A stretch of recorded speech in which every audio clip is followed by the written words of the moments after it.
आज मैं आप लोगों को बताने वाली हूँ मक्खन निकालने का एक बहुत ही यूनिक तरीका। और सच बताऊं तो इस तरीके से एक बार मक्खन निकाल के घी बना लिया ना तो यही तरीका हमेशा ट्राई करेंगे। वैसे तो आप हमेशा मलाई इकट्ठा करके फ्रीज में और फिर उससे मक्खन निकालते हो, घी बनाते हो, पर वही तरीका आपको करना है। बस एक और काम कर लेना है और उस काम कर लेने से आपका घी दोगुना मात्रा में निकलेगा। चलिए आज मैं इस वीडियो में आप लोगों को बता ही देती हूँ। सबसे पहले ये हमारे घर का दूध, मतलब ये घर का दूध है, गाय का दूध है, देसी गाय का दूध। तो हमारे यहाँ ना दूध थोड़ा ज्यादा मात्रा में होता है। वैसे में थोड़ा सा 2 से 3 किलो दूध का हमारे यहाँ दही बन जाता है। तो देखिए ये गाय का दूध है ना, उसका मैंने दही बनाया। उसमें कितनी मोटी मलाई है। बचे हुए दूध का हम मलाई निकाल लेते हैं और निकाल के फ्रिज में 2 से 3 दिन का मलाई इकट्ठा कर लेते हैं। इकट्ठा करने के बाद उसे गर्म करके 2 से 3 दिन या 4 से 5 दिन की मलाई को हम गर्म करते हैं, उसमें जामन लगाते हैं। जब उसका दही बन जाता है तो रात भर के लिए हम उसे फ्रिज में डाल देते हैं। वही प्रोसेस मैंने कर लिया है। 4 दिन की मलाई था और ना दूध थोड़ा ज्यादा मात्रा में होता है गाय का, कम से कम 7 से 8 किलो दूध हो जाता है। तो 2-3 केजी हम दही बनाते हैं। उसके बाद हम उसका ना मलाई निकाल के इकट्ठा करते हैं, फिर इसको गर्म करके इसमें जामन लगा देते हैं। जब वो दही बन जाता है ना तो रात भर के लिए फ्रिज में स्टोर करके उसका मक्खन निकालते हैं। तो मैंने मतनी से मत के इसका मक्खन निकाला है। ये लकड़ी का मतनी है जो पुराने जमाने का है, उसी से हमारे यहाँ मक्खन निकाला जाता है। और उसके बाद मक्खन बहुत ही अच्छे से निकल गया है, दिखने लगता है, गोला गोला सब बन जाता है घी का।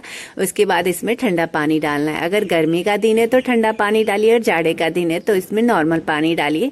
बने ज्यादा ठंडा में ना, ज्यादा ठंडा पानी डालिएगा ना तो बहुत दिक्कत हो जाएगी निकालने में, थोड़ा सा ज्यादा दिक्कत हो जाता है। तो यहाँ पे ये देखिए कितना बढ़िया से ये मक्खन निकल गया है, बहुत ही अच्छे से, ज्यादा मात्रा में निकलता है अगर आप दही बना के मक्खन निकालिए तो। और ये देखिए क्योंकि हमारे यहाँ तो दूध बहुत ज्यादा होता है तो मक्खन ज्यादा निकलता है। आपके अगर कम होता है तो 4 से 5 या 6 से 7 दिन की मलाई इकट्ठा करके उसका दही बनाइए, यानी उसमें जामन जरूर लगाइए। और एक बार इस प्रोसेस को जरूर करके देखिए, आपका घी ज्यादा मात्रा में निकलेगा, उसका टेस्ट बहुत ही बढ़िया होगा। और सच बताओ ना तो मेरे यहाँ ना पहले तो दही जब बनाया जाता था ना उसके ऊपर का जो मक्खन है वो निकाला जाता था, वो मलाई निकाला जाता था। पर अब है ना क्योंकि मलाई वाला दही हम खाते हैं तो हम अलग दही बनाते हैं और जो दूध बचता है ना तो उसका चाय बनता है या कोई पीता है या कोई भी यूज होता है ना तो जो ऊपर का मलाई होता है वो निकाल के इकट्ठा कर लेते हैं, फिर घी बनाते हैं। तो इस तरीके से मैंने सारे मक्खन को निकाला है। आप देख सको कितना कड़क और कितना बढ़िया ही हमारा मक्खन निकल गया है। आप चाहे तो थोड़ा सा मक्खन आप स्टोर करके फ्रिज में रख लो अगर आप पराठे बनाते हो तो फिर मैंने सारे मक्खन को कढ़ाई में डाला है और चूल्हे का हीट एकदम लो रखना है। अगर आप इस तरीके से घी बनाते हो ना, चूल्हे का हीट लो रखना, इससे आपका घी बहुत ही अच्छा से बनेगा। बहुत तेज हीट पे घी को नहीं पकाना होता है। हम वैदिक तरीके से घी बना रहे हैं, पुराने जमाने में जैसे बनता था ना लकड़ी के चूल्हे पे, मिट्टी के बर्तन में, तो उस तरीके से हम बनाएंगे। लेकिन हम मिट्टी के बर्तन में नहीं बना रहे हैं, जो नॉर्मल कढ़ाई हमारे यहाँ यूज होता है उसी में मैं घी बना रही हूँ। लेकिन ध्यान रखना जब आप घी बना रहे हो ना तो हीट एकदम लो रखना, थोड़ा सा टाइम लगता है। इस बीच में आप दूसरा काम कर लो और बीच बीच में एक बार चला देना।